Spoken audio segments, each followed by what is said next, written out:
tardes a todos. Buenas tardes, hermano. Y bienvenidos también los que nos veis a través de YouTube. Estamos en Éxodo y pone ahí Éxodo 26, 31 a 27, 8. Oramos.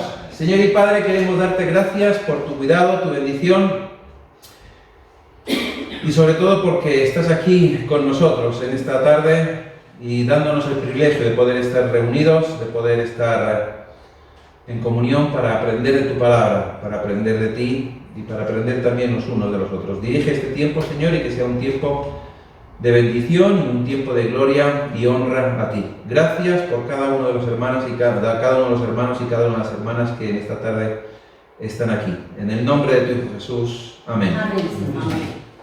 Eso es lo que vamos a leer en esta tarde-noche. Dice así Éxodo capítulo 26, versículo 31. También harás un velo de azul púrpura, carmesí y lino torcido. Será hecho de obra primorosa con querubines y lo pondrás sobre 4 columnas de madera de acacia cubiertas de oro, sus capiteles de oro sobre basas de plata. Y pondrás el velo debajo de los corchetes y meterás allí del velo adentro el arca del testimonio, y aquel velo hará separación entre el lugar santo y el santísimo. Pondrás el propiciatorio sobre el arca del testimonio en el lugar santísimo, y pondrás la mesa fuera del velo y el candelero enfrente de la mesa al lado sur del tabernáculo, y pondrás la mesa al lado del norte. Harás para la puerta del tabernáculo una cortina de azul púrpura, carmesí y lino torcido, obra de recamador. Y harás para la cortina 5 columnas de madera de acacia, las cuales cubrirás de oro con sus capiteles de oro, y fundirás 5 basas de bronce para ellas. Harás también un altar de madera de acacia de 5 codos de longitud y de 5 codos de anchura. Será cuadrado el altar y su altura de 3 codos. Y le harás cuernos en sus 4 esquinas, los cuernos serán parte del mismo, y lo cubrirás de bronce.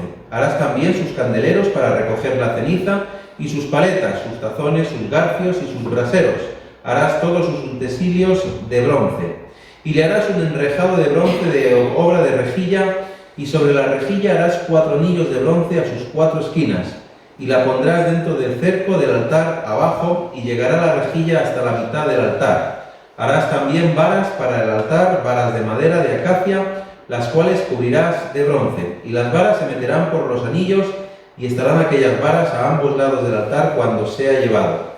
Lo harás hueco de tablas, de la manera que te fue mostrado en el monte, así lo harás. Bueno, pues hasta ahí la lectura en esta tarde, en esta noche, de lo que en esta tarde vamos a tratar. Estamos hablando del tabernáculo. Estas semanas atrás creo que habéis estado escuchando sobre el tabernáculo, ¿vale? Ahora, cuando estudiamos el tabernáculo, cuando vemos el tabernáculo, lo primero que vemos es que Dios es muy preciso a la hora de dar las instrucciones de cómo ha de hacerse cada cosa. Y no lo hace al azar, sino que lo hace con un propósito y aposta. Todo tiene su símbolo, todo tiene su simbología. No es una simbología esotérica, no pensemos que aquí vamos a empezar a hacer cábalas o vamos a empezar a hacer brujería o lo que sea con el tabernáculo. No, el tabernáculo tiene su simbología, pero no tiene nada que ver con esoterismo ni con nada de eso, ¿vale? Tiene que ver con Dios y con el pueblo de Israel. Y traspasándolo a nosotros, tiene que ver también con nosotros y con Jesucristo. Y ahora lo iremos viendo.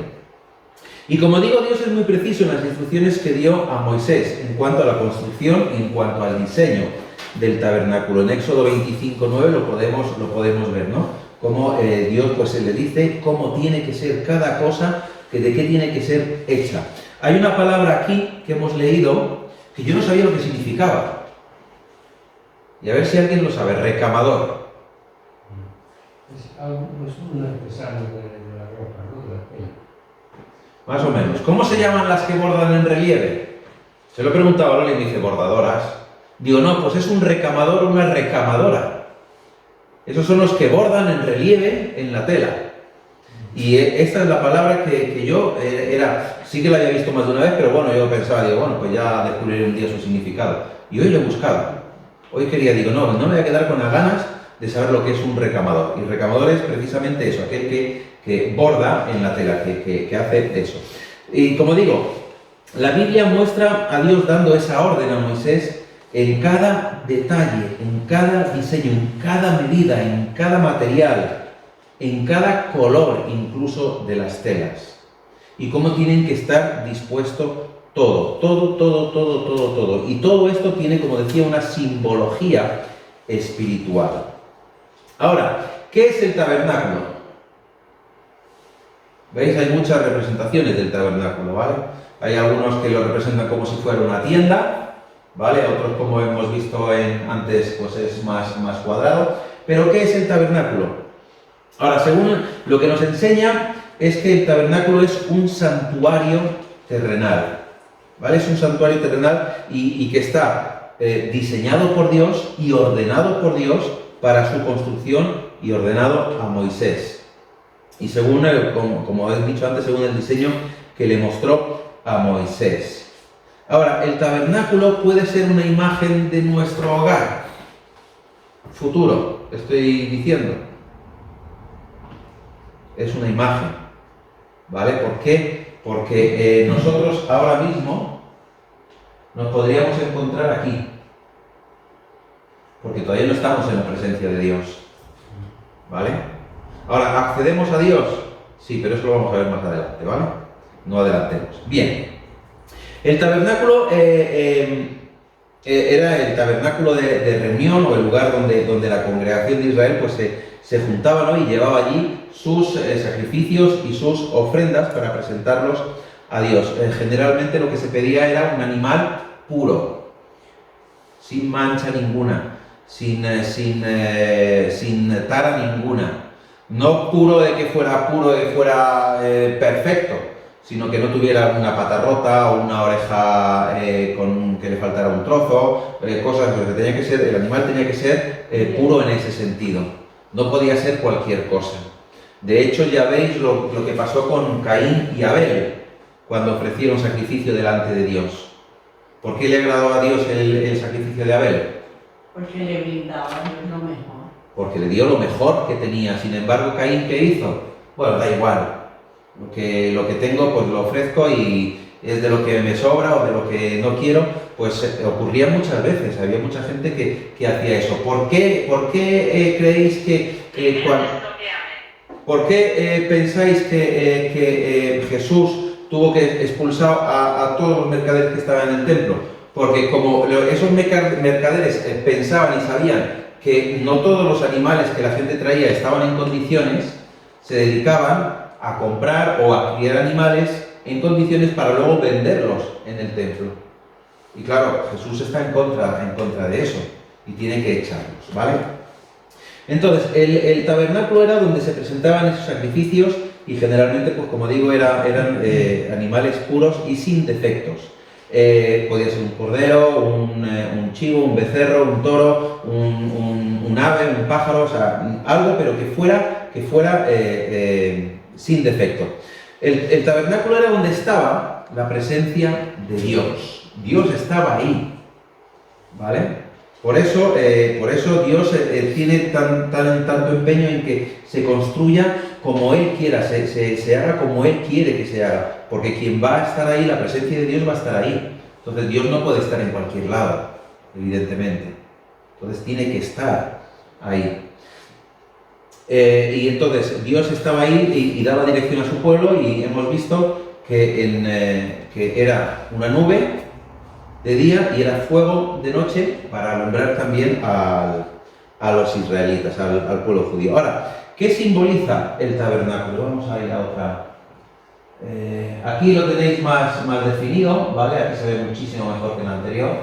Aquí está la puerta, el altar de bronce que hemos visto antes, la fuente. Este es el lugar santo y este es el lugar santísimo.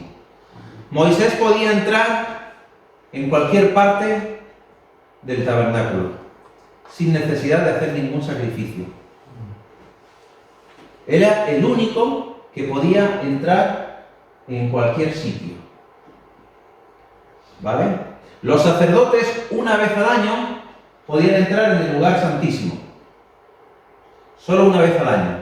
Y además se les ataba con una cuerda y se le ponía cascabeles, porque entrar a la presencia de Dios era morir. Posiblemente era morir. Porque tener en cuenta una cosa, este velo no separaba a Dios, o sea, no protegía a Dios del hombre, sino protegía al hombre de Dios. Porque el hombre no podía estar cara a cara con Dios. Soportar la presencia. No podía. El único que podía entrar era Moisés, pero porque Dios se lo permitió. ¿Vale? Entonces, como digo, el tabernáculo es el método que Dios utiliza para enseñar a su pueblo. Y el tabernáculo nos señala a algo, o a alguien, mejor dicho, que iba a venir en el futuro, y es a Cristo. Y ahora os explicaré y ahora veremos por qué. Y señala a Cristo como ese también símbolo del tabernáculo. Fijaros, para entrar al tabernáculo, para entrar al lugar santísimo, solo se podía entrar por ahí. No había otra entrada. No había otra entrada. No podías entrar por detrás ni por un lateral, sino que simplemente la entrada era esa de ahí. Estaba sellado las otras partes. No es que estuviera sellado, es que estaba hecho de tal manera que solamente se pudiera entrar. ¿Qué es lo que dice Jesús en Juan 14:6? Es el camino, la verdad y la vida. ¿Y qué más? ¿Nadie? Vale. Jesús es ese velo, esa puerta de entrada a Dios. Es la única puerta, no puedes entrar de otra manera a la presencia de Dios. Sí. De ninguna otra manera, no puedes entrar por detrás, no puedes entrar por un lateral, tiene que ser por esa puerta. Y Jesús es la puerta. Por mucho que otros digan, no, mira, por aquí también no se puede acceder a Dios, no. A Dios solo se accede a través de Jesús y por medio de Jesús, simplemente. Jesús también es... Bueno, esto es un toro, pero antes hemos visto que había en el vídeo aquí. Dos corderos. Jesús es el Cordero. El Cordero que se inmolaba aquí, en el altar del sacrificio. El Cordero que se inmoló en la cruz. El Cordero que se sacrificó en la cruz. ¿Veis otro símbolo de Jesús? Que es este, el altar del sacrificio. La cruz de Cristo. Pero también Jesús... ¿Qué nos dice en Hebreos capítulo 3 y versículo 1?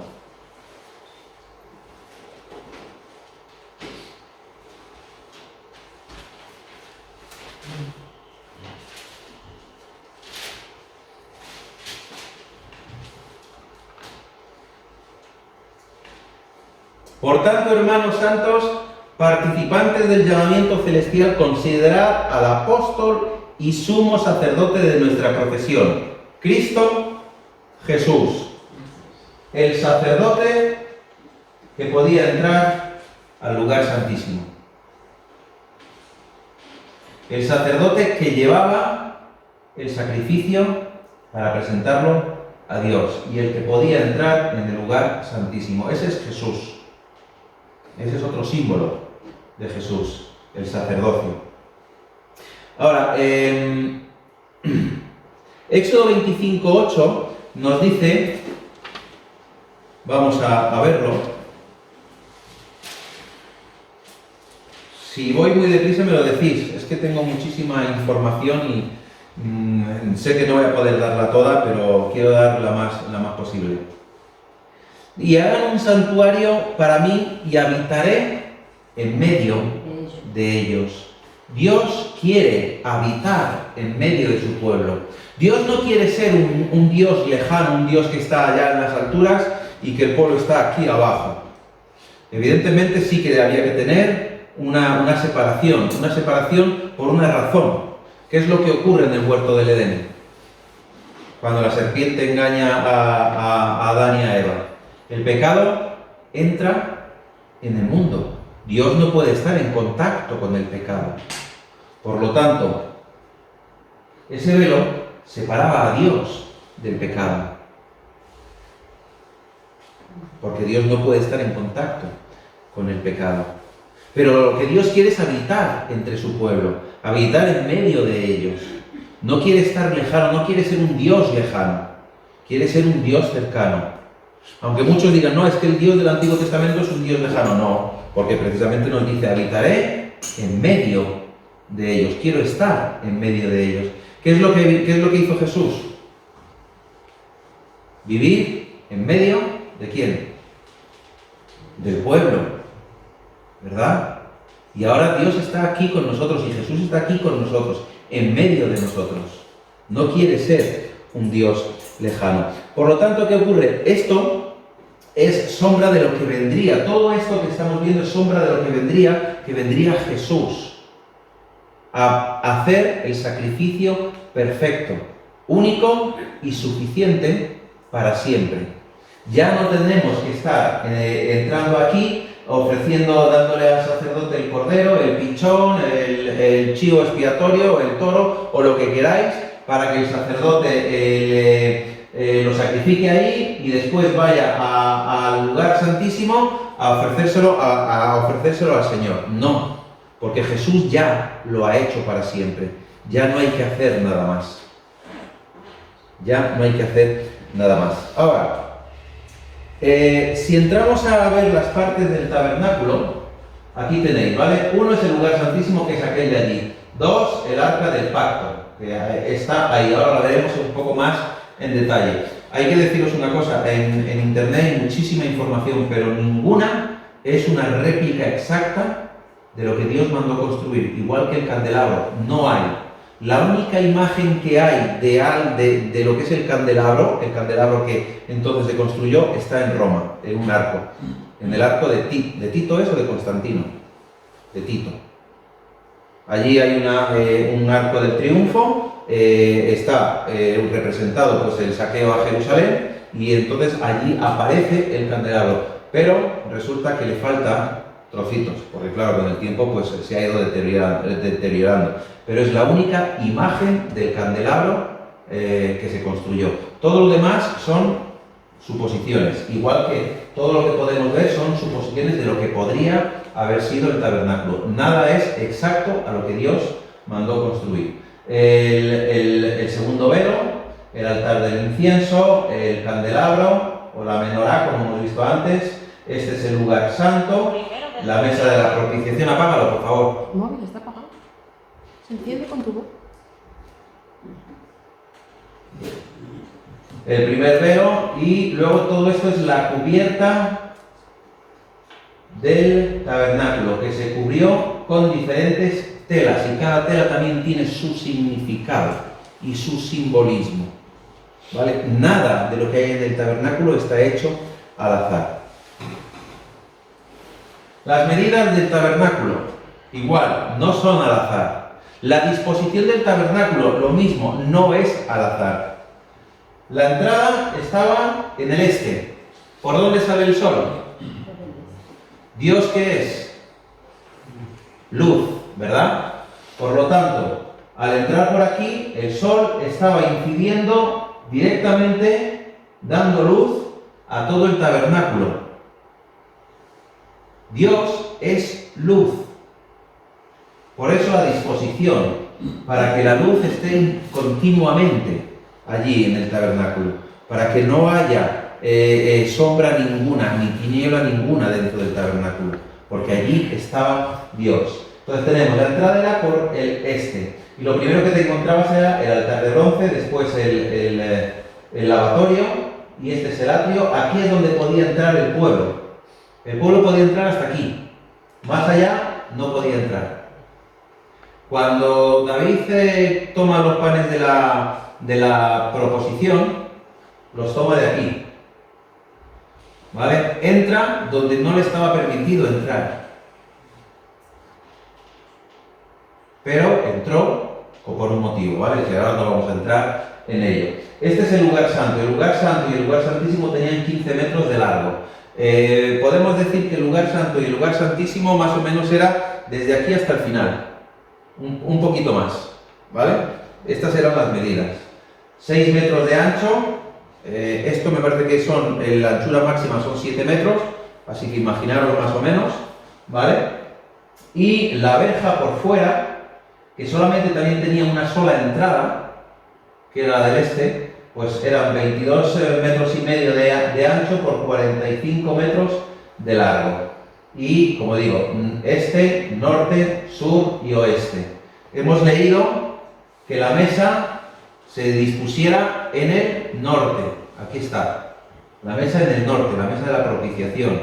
Y el candelabro justo enfrente, en el sur. ¿Vale? Esta es una disposición un poco más chula, por lo menos está en color. Y ahí podemos ver, aquí tenemos ese segundo velo, el primer velo y el segundo velo. ¿Qué ocurre? El segundo velo hemos leído que Dios dice que quería que se bordaran ¿el qué? Querubines. ¿Por qué? Porque son los guardianes. Exactamente, son los guardianes, los que están protegiendo al hombre de Dios. ¿Vale? No porque Dios sea un tirano, sino por lo que hemos comentado antes. ¿Qué ocurre en el huerto del Edén cuando son expulsados Adán y Eva? ¿Qué es lo que pone Dios en la puerta? ¿Para qué? Para que no volvieran a entrar a ese lugar. Porque podemos decir lo que ese era el lugar también santísimo, ¿vale? Era donde había una comunión perfecta con Dios, pero el hombre rompió esa comunión. Pero lo mejor de todo es que Cristo viene a romper, no la comunión con Dios, sino el velo que nos impedía el estar con Dios, en la presencia de Dios. Y entonces, a partir de la muerte de Jesús, cuando en los evangelios se nos dice que se rasgó el velo del templo, es ese velo el que se rasgó. Y entonces nos da acceso al lugar santísimo. Nos da acceso a estar con Dios a través de la muerte de Jesús, a través de la muerte en la cruz. Pero eso estaba custodiado por querubines, para que no entrara cualquiera. Nadie podía entrar, a no ser el sacerdote una vez, y al que tocara en suerte, una vez al año, o Moisés. ¿Vale? Seguimos. No voy a daros las medidas. El lugar santo, que es este de aquí, era la primera sección de la tienda del tabernáculo y por donde se tenía acceso a el lugar santísimo, ¿vale? Como he dicho antes, no se podía entrar por otro lado que no fuera. Primero por aquí, después por aquí y después por aquí. No había otra puerta. Igual que acceder a Dios, igual que llegar a Dios, no hay otra puerta que no sea Jesús. ¿Vale? Entonces decía, el lugar santísimo el lugar santo era la primera sección de la tienda del tabernáculo y por donde se tenía acceso a la morada, al lugar santísimo. Estaba separado del atrio por 5 columnas de oro, como hemos leído. Ahí están 1, 2, 3, 4 y 5. 5 columnas de oro. Y un velo que era la entrada al recinto. ¿Qué es lo que ocurría ahí dentro? Estaba el altar del incienso, la mesa de la propiciación y el candelabro. La mesa de la propiciación era donde se ponían los panes. Proposición y preposición, anda aquí. Proposición. Por eso digo proposición. Propiciación, eso he dicho yo, propiciación. Estaba con que había dicho preposición. Proposición, ¿vale? Que era esa mesa.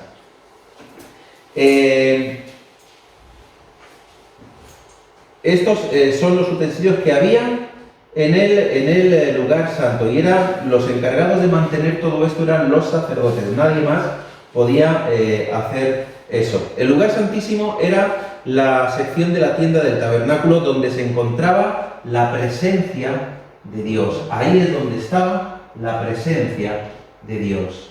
Aquí el único mobiliario o el único utensilio que había era el arca de la alianza.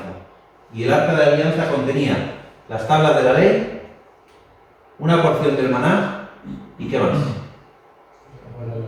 Y la vara de Aarón, pero con una peculiaridad: florecida. ¿Dónde está el arca? Nadie lo sabe, ni siquiera Indiana Jones, aunque estuvo en busca del arca perdida, pero nadie lo sabe, porque Dios tampoco quiere mantener eso para que eso sea un objeto de culto en vez de adorarle a Él, ¿vale? en lugar de adorarle a Él. Y el lugar santísimo, pues igual, se encontraba detrás de 4 columnas, 1, 2, 3 y 4, que daban acceso al velo y que daban acceso al lugar santísimo. Cuando he dicho antes que cuando Cristo murió, cuando Jesús murió, nos dice en los evangelios que el velo del templo se rasgó en 2. El templo es una copia de esto de aquí, que vemos aquí, ¿vale? El templo no puede ser otra cosa que no sea el tabernáculo, es una copia exacta del tabernáculo. Por lo tanto, el velo que se rompió, podríamos decir que es ese mismo que estaba aquí. Lo único que ocurre es que este tabernáculo estaba construido de tal manera que se pudiera trasladar, que se pudiera desmontar y trasladar a donde fuera el pueblo de Israel. Porque el pueblo de Israel estaba en el desierto y estaba continuamente caminando, intentando llegar ¿a dónde? A la morada final, que era la tierra prometida. Nosotros nos encontramos aquí, ¿vale? Ahí no, por favor. No sé qué he hecho. No sé qué has hecho.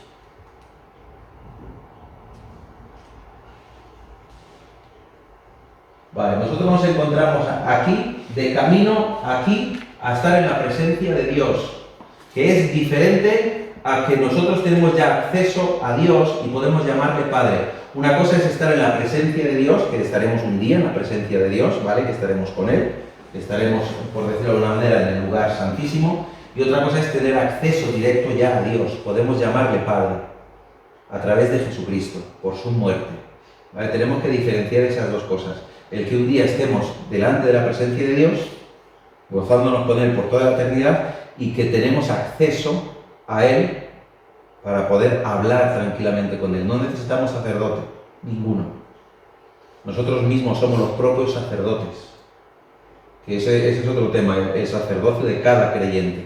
Pero eso es otro tema que ya se tratará algún día. Entonces tenemos libertad, como se nos dice en Hebreos. Así que, hermanos, teniendo libertad para entrar en el lugar santísimo por la sangre de Jesucristo. Es lo que nos da acceso a ese lugar. Es la puerta de acceso. No voy a entrar en los detalles de cada uno de los utensilios o de lo que se utilizaba. Simplemente, por deciros algunas cositas, el altar de la propiciación, pues lo que simboliza es que nosotros merecemos morir. Tenemos que hacer sacrificios para que Dios cubra nuestro pecado, ¿vale? Eso es lo que tenían que hacer y lo que nosotros en teoría tendríamos que hacer todavía. Pero ya lo hizo Jesús. Jesús vino a ese altar, al altar del sacrificio, para morir por nosotros y no tener ya que entrar ahí, ¿vale? La fuente o el lavatorio, lo que simboliza,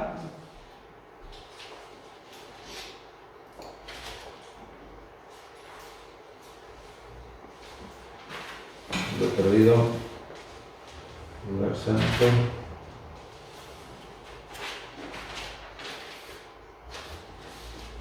Me pasa por no ponerle números a las hojas.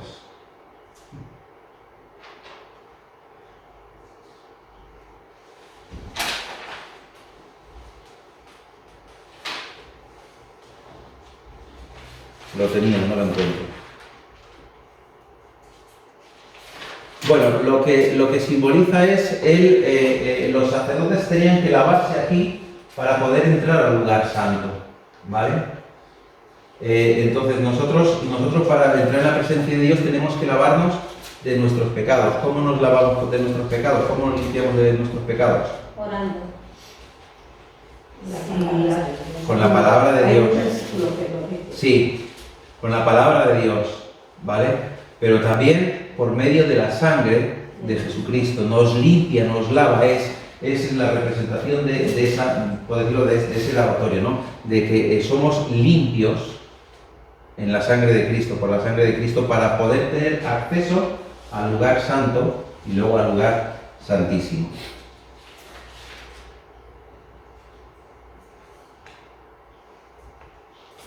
Aquí está la fuente de bronce, vaya. La fuente de bronce simboliza la santificación por la palabra de Dios. y también simboliza pues eso, que tenemos que ser limpios, lavados de nuestros pecados. Luego podemos encontrar la mesa de la propiciación, que la mesa de la propiciación lo que significa y lo que normalmente había eran 12 panes, ¿vale? Representando las 12 tribus de Israel, ¿vale? Y entonces lo que simboliza es la provisión de Dios, ¿vale? Esos 12 panes que estaban aquí, Jesús, ¿qué es lo que dice? Yo soy el pan de vida, ¿verdad? Yo soy el pan de vida. Es un símbolo también de Cristo. Y también simboliza, pues eso, ¿no? Esa provisión que Dios da a su pueblo, ese alimento espiritual que Dios da a su pueblo y esa comunión entre la Iglesia y entre Jesucristo. El candelabro es fácil de saber lo que significaba. Aquí tenemos lo que era por dentro. Esto es la puerta de la verdad, llamada así, la puerta de la vida. Por eso están los querubines guardando la puerta de la vida, igual que estaban guardando en el huerto del Edén el que nadie pudiera tener acceso al árbol de la vida, ¿vale? Lo podemos leer en Génesis capítulo 3, a partir del 15 en adelante, nos dice eso, que estaban allí guardando para que nadie tuviera acceso al árbol de la vida, ¿vale? Y luego, pues estos son cada uno de los elementos que había. El altar de los sacrificios, el candelabro, el del incienso, el arca de la alianza, la mesa de la proposición y la fuente de bronce. Esos son los elementos que había en el tabernáculo, no había más, era un lugar muy sencillo. Pero lo que no era sencillo era de qué material estaba hecho, porque Dios se merecía lo mejor. Por eso dice, oye, esto tiene que ser de bronce, esto tiene que ser de oro, esto tiene que ser de lino. El lino simboliza la santidad de Dios. Por eso todo lo que es el perímetro del tabernáculo está hecho con tela de lino. Después, todas las telas que había. Este es el monte Sinaí, que también es una representación del tabernáculo, ¿vale? Solo Moisés podía acceder a la parte de arriba, a la parte alta. Estoy señalando aquí porque es la parte más alta. No sé si era aquí, o si era aquí, o si era aquí. Pero solamente Moisés podía acceder a la parte más alta, que era donde estaba Dios. Mientras que en Éxodo hemos visto cómo el suegro de Moisés junto con los ancianos hacen una comida con Moisés para honrar a Dios. En teoría, la comida sería aquí, este sería el lugar santo, lugar santísimo, lugar santo, y aquí abajo sería donde estaba el pueblo, que era el atrio, ¿vale? Eso, el monte Sinaí también simboliza el tabernáculo. El candelabro, que hemos visto antes, representa la luz. Dios es, hemos dicho antes, que es luz. Y ahí está el candelabro diciendo, yo soy luz. No hay ninguna tiniebla, no hay ninguna sombra en mí. Por eso Dios estaba allí presente continuamente y de noche había una luz continua para que no hubiera sombra ninguna. Y